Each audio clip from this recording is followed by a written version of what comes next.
Hey everybody, thanks for joining me. Today I'm going to show you how to take an average ammo can and turn it into a very effective Faraday cage.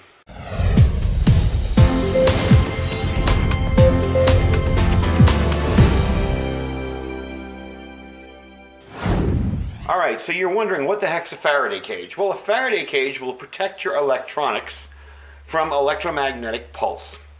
And with all of the Kim Jong-un stuff in the news and North Korea, everybody's a little concerned about EMP and the damage it can do to electronics. In my case, I worry about my ham radios. I worry about computer stuff, my backup drives. All that stuff can be damaged by a very, very high EMP. Now, what is electromagnetic pulse? Well, it's basically a short burst of electromagnetic radiation. The pulse can originate from a natural occurrence, like a nuclear bomb being detonated at high altitude. It can happen from the sun, you can get a bad sunspot. And it can also happen from conducted or electric current, Depending on the source, it could depend on the damage. A very strong EMP, a good example would be like a lightning strike. It can actually damage physical objects. If lightning hits your home, it can not only fry your electronics, but it can blow half your house off. What we're trying to protect ourselves from is, say, a high altitude detonation of a nuclear bomb, which would cause massive EMP, which would cause a lot of the electronics around the world to stop working. And I'm going to give you a quick show of what I built. This is one here. I'm going to back the camera up a little so you can actually see what I'm doing. This guy here is an old ammo can that I use for my ham radio stuff when I do events. I also store my portable radios in it, except for my Baofeng, because, let's face it, it's a $30 radio. And you'll notice it's got tin foil on it around here and cardboard lining on the inside. And I'll explain all that, what it does. But as you can tell, I have my radios down in there. I have a couple of Yaesus with the antennas off, because that also helps. Plus, it's easier to fit them in there without the antennas on. And I have the antennas. So I'm going to pull these out because we're going to do a demo on this later. But I'm going to show you how to put one together. And it's very, very simple. It doesn't require too many special tools except the scissors and a screwdriver. So we're going to get right into that right now. All right, so this guy here is going to be our donor can. This is actually a real, I believe this is a real military ammo can. But you can buy them pretty much anywhere. Do not use plastic ones. Plastic will not protect you. You need a completely sealed environment, electrically sealed environment from anything to make sure that you do not get any of the EMP inside there. So you want a metal can. Walmart has the cheap Chinese ones. They work just as good. The idea is the metal cage around your products. So the first thing you're going to do is you're going to take this part off. Now, you see I did not do this beforehand, and I should have. Doesn't want to come off. It's a fairly new one. Anyway, normally they slide right off. Basically, you lift up and you slide, and these will slide right off. Now, if you notice inside this thing, let me get this out of the way here, there is a rubber seal around the outside. And that's to keep the water out. That's to keep it waterproofed. Really simple way to get rid of that is to get yourself a screwdriver like this, regular flathead screwdriver. Just reach under and start pulling it out. Now, like I said, this is a very new ammo can, so it's probably going to be a little more difficult. Some of the older ones come off pretty simply. I'm going to see if I can pry it off. You get the idea. You get under there and you pry it off all the way around. So when we come back, I'll show you what it looks like taken out. All right, I got it half ripped out. Just pull it. That's really it. You just pull it out.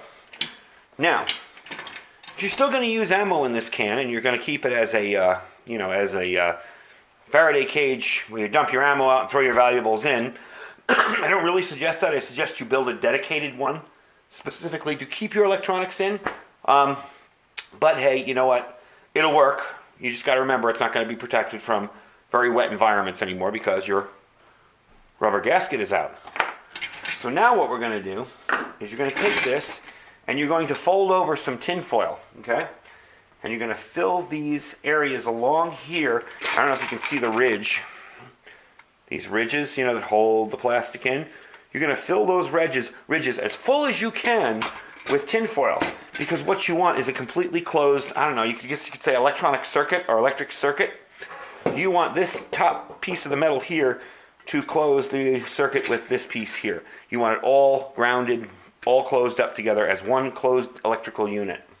So I'm going to get some tin foil, I'm going to stuff that in there, and I'm going to show you when I finish up. So basically what I'm doing, I realize you might want to see this part, is I'm taking little strips of tin foil, folding them up like this, and stuffing them in. So a good place to do a little demo would be, is that in the camera? Yeah, it is. Back here. Stuff it in under those little edges there where it holds the rubber seal. Like that, and then around, you make a little turn around there, and then you use a flathead screwdriver to mash it in nice and flat.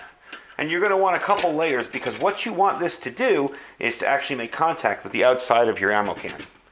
So you just keep shoving it in there and stuffing it in until, well, you keep testing it too, until it gives a little resistance when you try to close it.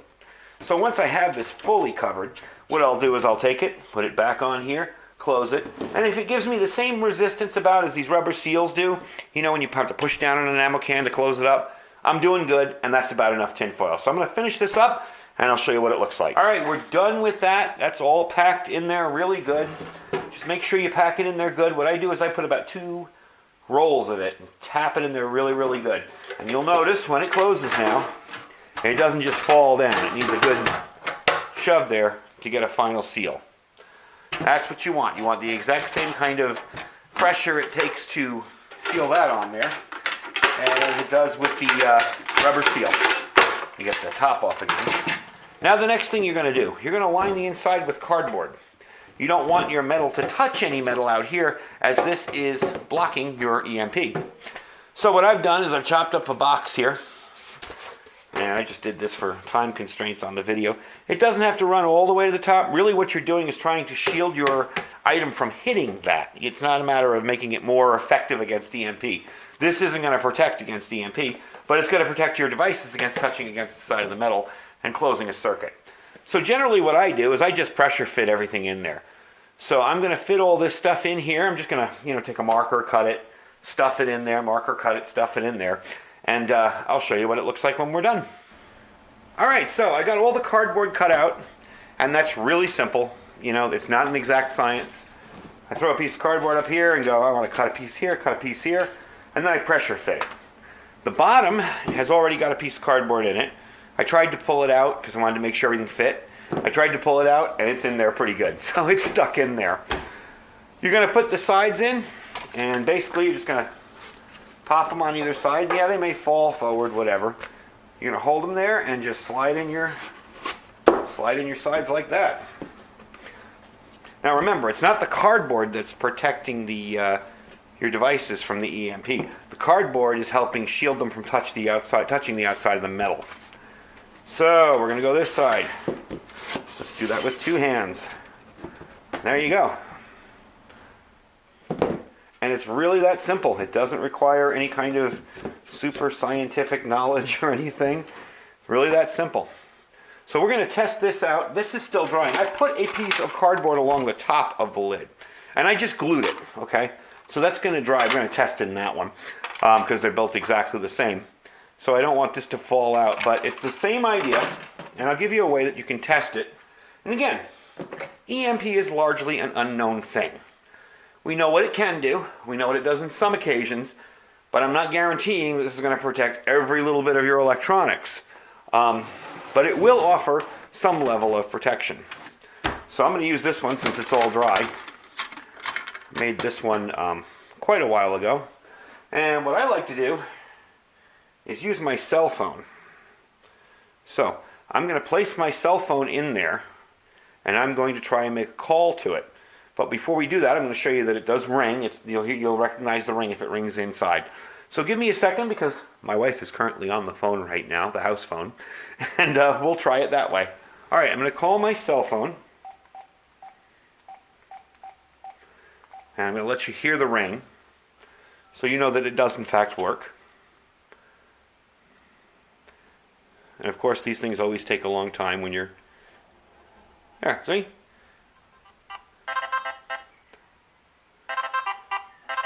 Okay, so we know it works. We know it rings. You know what it sounds like. We're going to put it in here, and it's still on, just in case anybody doubts. Still on. We're going to put it in here. Whoops, we're going to seal this up. And we're going to try the same thing. I'm going to hit redial, and we're going to dial. Now mine does fade in, so my ringer fades in. Your call has been forwarded to an automated voice messaging system. How do you like that? Did not ring at all. So, it will protect your devices from probably some low-level EMP. I mean, nobody really knows, you know. I mean, and if you want to go out and spend money and buy a real Faraday cage, that's all different. You can ground these for a little bit better chance at not getting hit with the EMP and damage. But as a general rule, this will save your electronics. I'm trying to think. The only real only real natural disaster type EMP I remember, and I don't know if everybody's old enough to remember it, but it was sometime in 1986, 87. There was a large CME from the sun, and it took out an entire pager network. Yes, pagers. That's how long ago it was. So anyway, that's a real simple Faraday cage you can build with just some cardboard and an ammo can. Yank out the seal, replace the seal with tin foil, and this is just an added safety step for me. I glued that on there just to make sure that if I was carrying this and something bumped into the top at the moment an EMP hits, it's protected. It doesn't need to be sealed all over the place. As long as the metal is touching metal, you're good to go. Anyway, thanks for watching, and we will talk to you guys soon. Have a good day.